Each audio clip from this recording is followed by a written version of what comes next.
Can I beat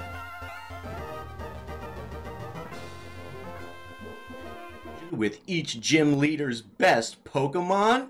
Of course I can. These games are designed for children. But that's okay. That's not the point of this challenge. Because this challenge isn't a challenge.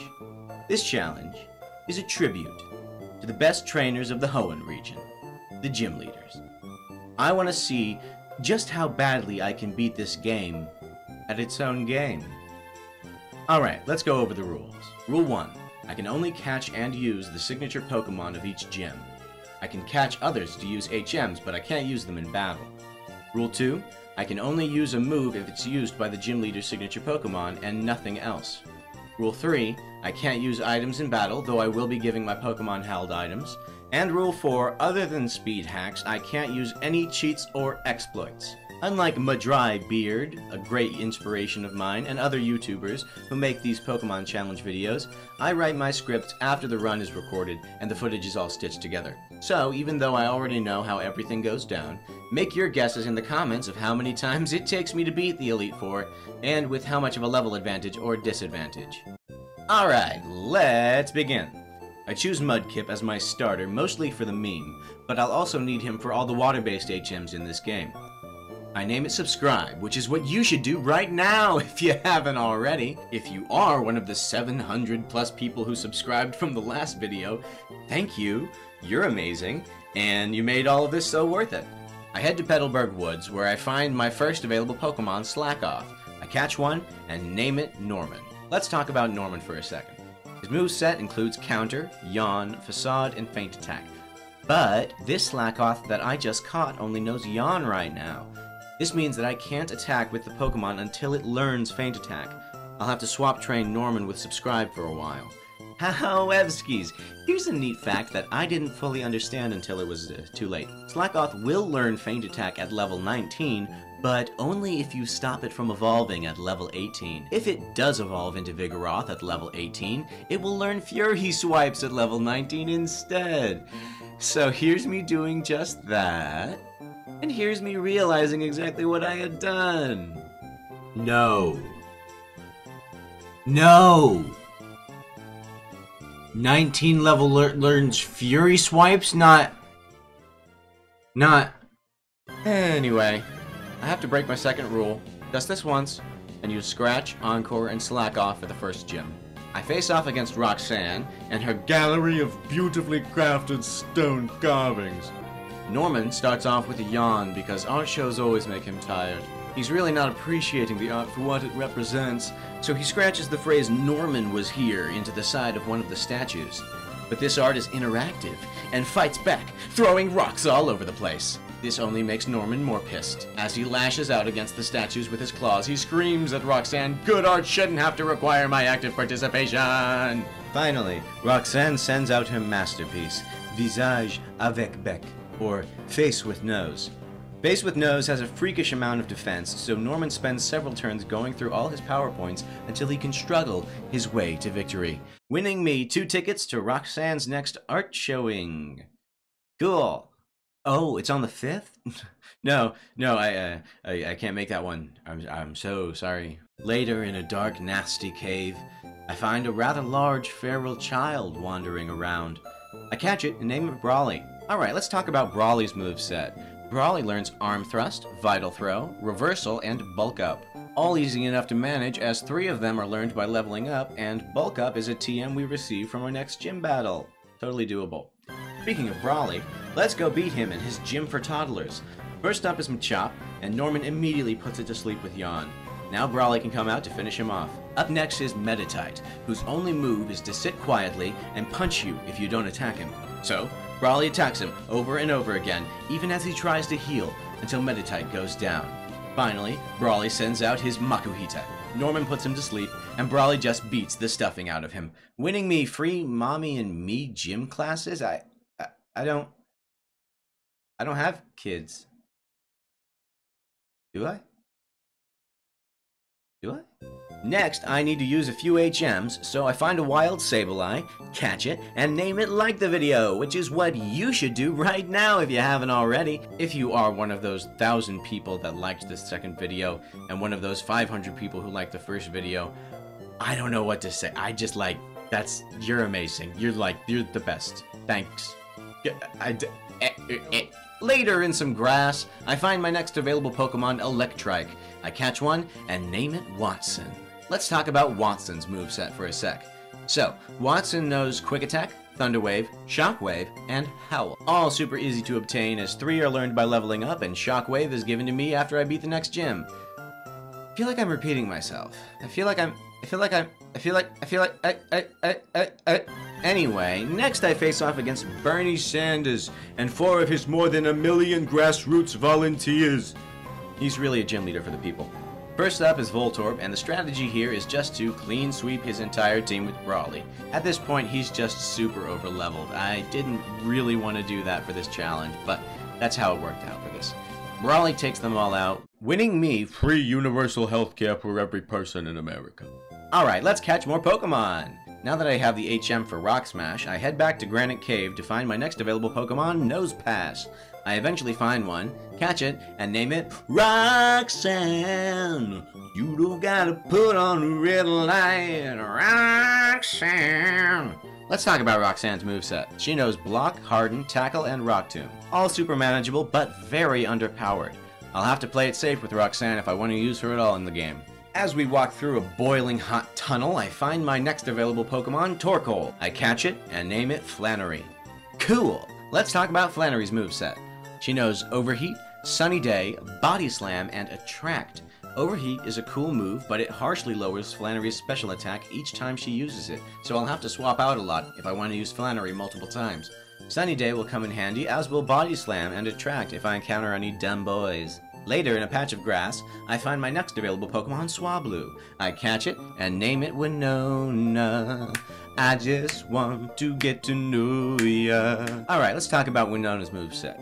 She learns Earthquake, Dragon Breath, Dragon Dance, and Aerial Ace. Everything here is totally manageable, except there's only one TM for Earthquake in the game. I'd rather save the TM for my future Clay Doll for the same type attack bonus, rather than use it on Altaria for coverage. So Winona will be pretty incomplete for most of the game. I'll even have to swamp train her until we receive the TM for Aerial Ace 3 gyms from now. Speaking of gyms, let's fight Flannery and her team of steaming hot... Oh, Arceus, it's hot in here. Could someone please open a window or bring a fan in or something? Anyway, Flannery spends most of the battle body slamming every single Pokemon on Flannery's team. This is getting confusing. Unfortunately, thanks to the same type attack bonus, fire types actually take 1.5 damage from other fire type Pokemon. Did you know that? Did you know that? Learn that. So Overheat will take down my Flannery. Up next, I send out Brawly, who does put in quite a bit of work against Torkoal. Unfortunately, he starts to catch feelings for his adversary, so I have to take him out to talk him down. Out next is Roxanne, who does a little damage before dropping to another Overheat. Brawly is back out and takes Torkoal down with one last Vital Throw, winning me an ice-cold moist towelette. Oh, thank you, that's exactly what I needed. Next, we face off against Dad and his team of basic bros. That's right, I'll recycle any joke I want. Dad starts off with Spinda, and I send out Brawly to take him down. Next out is Vigoroth. I try to take him out with Shockwave, but Watson just isn't ready for this battle. I swap out for Flannery, who immediately goes for the Attract, but gets caught in a loop as Vigoroth requests an encore from her. Neither of them attacks for 4 whole turns. Finally, the loop ends, and the two can get back to killing each other. Eventually, Vigoroth goes down. Next, Dad sends out his Furret ripoff, so I send out Norman for a quick yawn before sending out Roxanne, before sending out Brawly, who drops Linoone in his sleep. Dad sends out his Slacking, so I send out Winona for... Actually, I don't know why I sent out Winona, that was a bad idea. I send out Norman to put Slacking to sleep, before finally swapping out for Brawly, who takes Slacking to his knees. Winning me my father's love, support, and admiration. You know, that's all I ever really wanted. The next gym battle was streamed live over on my Twitch channel, which you should go follow right now, link in the description. we face off against Winona and her team of Virgin Airline flight attendants. Ooh, an upgrade. First out is Swablu, who immediately goes down to 2 shockwaves. Altaria's out, and I immediately forget that dragons have a resistance to electric types, and that Altaria knows Earthquake. Next I throw out Flannery, who easily overpowers Altaria with a few rounds of overheat and 1 good body slam. Pelipper is out, and I go for Norman to put it to sleep. 3 facades later, and Pelipper goes down. Winona sends out Tropius, so I go for Flannery with the type advantage. Tropius goes down to 1 good overheat, and Skarmory is out next. I swap Flannery out for Norman to reset Flannery's special attack and put Skarmory to sleep. Flannery comes out and takes down Skarmory with overheat, winning me a complimentary pillow, headphones, and a cup of tea. Thanks, Virgin Airlines. This is the height of luxury. Later I go fishing for our next available Pokemon, Barboach. I catch one and name it Juan. Alright, let's talk about Juan's moveset for a second. He has Rain Dance, Water Pulse, Amnesia, and Earthquake, 3 of which will be learned by leveling up, and I'll find the TM for Rain Dance in a hidden room on the abandoned ship. What? Juan está evolucionando! Oh, tiene un mustacio. Next, we face off against Genetic Miracles, Tate and Liza, and their team of psychic monsters. No joke, this took me 8 tries before I finally won. You're lucky I'm not showing the failures here, as that would take far too long. I know, I lived it. Anyway, Tate and Liza send out Claydol and Xatu, so I go for Roxanne and Watson in order to sweep Xatu before it can protect itself with Calm Mind. Fortunately, Roxanne has great defense, and Claydol has very low attack. Watson and Roxanne both survive a super effective Earthquake to deliver 1 last Rock Tomb for Xatu. Lunatone is out next, so I swap Roxanne out for Winona. Watson gets off 1 hell of a crit that mattered more than most, but goes down to Claydol's next Earthquake. Norman tags in for Watson. Winona goes for Dragon Dance to set herself up for Aerial Ace, and Norman delivers a Yawn to Lunatone. These 2 can take an Earthquake from Claydol more than they can take a Psychic from Lunatone. After a few Dragon Dances with Lunatone passed out on the mat, Winona nearly destroys Claydol with Aerial Ace, and Norman follows up with Facade to finish the job. Solrock is out next, so Norman and Winona focus their energy on the now sleeping Lunatone. After waiting for the right moment when Norman's periodic narcolepsy isn't affecting him, Winona and Norman take out Lunatone. Solrock lands a flamethrower on Norman, who is at death's door. To avoid Norman slacking off again, I swap out for Roxanne to take 1 for the team. Roxanne goes down, and it's Flannery's turn to put in some work. She takes advantage of Solrock's sunny day and blasts Solrock down with overheat, winning me my freedom, as that battle took too many hours of my life. I'm on my way to the next gym battle when I run across these 2 going at it, so I try to do something about it. No! Stop fighting! Stop! You're friends! I can't get them to stop, so I go to find someone who can. On my way there, I find my next available Pokemon, Claydol. Now, I know a lot of you will say that Tate and Liza's signature Pokemon are Solrock and Lunatone, but I think that would be unfair to increase the pool of available Pokemon I can use. So instead, I'm limiting myself to just 1. I also never caught a Claydol when I was younger, and I really wanted to test one out. So I catch one, I name it Tate/Liza. That's easy enough, right? Cool, let's talk about Tate and Liza's moveset here. They know Earthquake, Ancient Power, Psychic, and Light Screen.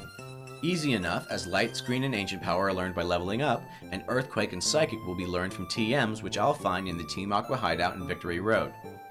I return to the 2 going at it from earlier, but this time, I brought a friend! It's Pokemon Jesus! Lord and Savior of the Hoenn region, Pokemon Jesus! God of the sky, making foes into friends! It's Pokemon Jesus! We go up against our final gym leader, Juan, the Magician, and his bag of props. First, Juan sends out a whoopee cushion, and I send out Watson. 1 shockwave and the whoopee goes down. Juan goes for Whiscash, so I send out Flannery. She stalls with Sunny Day, forcing Whiscash to go for Rain Dance, and leaving Flannery openings to Body Slam Whiscash. With this strategy, Whiscash goes down in only a few rounds. Juan sends out Celio, so I go for Watson, who takes out Celio with 1 shockwave. Next is Crawdon, who goes down to another shockwave, and Kingdra, who goes down to 3 more. winning me 2 tickets to Juan's new magic show opening on the Las Vegas Strip. Cool, I could use a vacation. Now it's time to take on the Elite Four.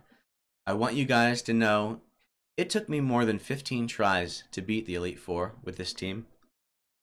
Those are the lengths I'm willing to go to suffer for your amusement, so please share the video to make sure all of this is worth it. First up is Sydney and his team of goths, emos, and syncads. Sydney sends out Mightyena, so I send out Watson to take him out with Shockwave. Shiftry's out next, so I go for Flannery. She gets confused for the first couple of rounds, but is finally able to take out Shiftry. Absol is out next, so I switch for Winona. One good Dragon Dance, and Winona has the chance to aerial ace the rest of Sydney's team. Second up is Phoebe and her team of Phoebe sends out Dusclops, and I send out Winona. She tries to set up with Dragon Dance, but isn't ready when Dusclops curses her, ruining my strategy. Out next is Dusclops number 2, so I send in Juan. 2 Earthquakes, and Dusty 2 goes down. Next, Phoebe sends out Bayonet, so I switch back to Altaria, who... whoops, never mind. Back to Juan, who destroys Bayonet with 2 more Earthquakes. Next out is Sableye, who goes down to a similar fate. Out last is Revenge of Bayonet, who also goes down to Earthquake and a Water Pulse. Third up is a rip-off of Gen 1's Lorelei, and her team is just a bunch of overweight Seal and Dugong. Glacia sends out Celio, and I send out Roxanne. Roxanne traps Celio in a Rock Tomb with a critical hit.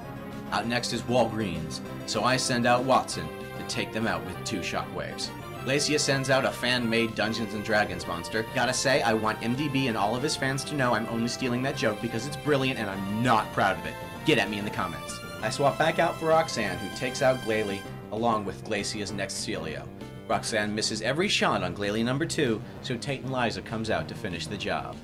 Fourth up is Drake and his team of... Oh god, will you put a shirt on? Dang, dude. Children come through here.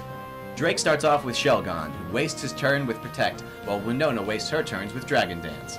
Winona then goes for some powerful Dragon Breaths, taking out Shelgon.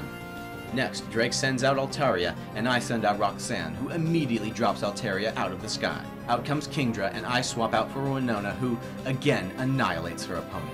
Drake tries for Flygon, but Winona isn't going anywhere, and takes out Flygon with the 1 Dragon Breath. Drake sends out Salamence, but Winona isn't scared and stays out to deliver 2 mean Dragon Breaths straight into Salamance's face. Unfortunately, Salamence has the counter and takes Winona out. Last up is Watson, who takes out Salamence with 1 good Shockwave. Finally, we face off against the champion, Wallace, and his team of SeaWorld performers. No, didn't you see Blackfish on Netflix, Wallace? Wallace sends out the whale that swallowed Jonah, and I go for Watson. Watson takes out Wailord with 2 or 3 Shockwaves, and Gyarados is out to take 1 more.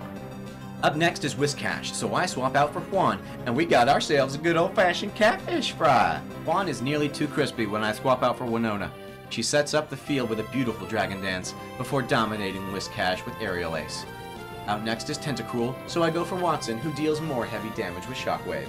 Ludicolo takes his turn, but is easily dealt with by Winona and her Aerial Ace. Finally, we have the last opponent of this run, Milotic, so I send out Juan to... Oh, wait, Juan ran out of Earthquakes. Okay, I send out Tate and Liza, who may be slow, but they're dense, and can take just enough damage to let out 1 last Earthquake, and that's the game! Before we wrap things up here, I have to say, I had so much fun reading all of your supportive comments in the last 2 videos.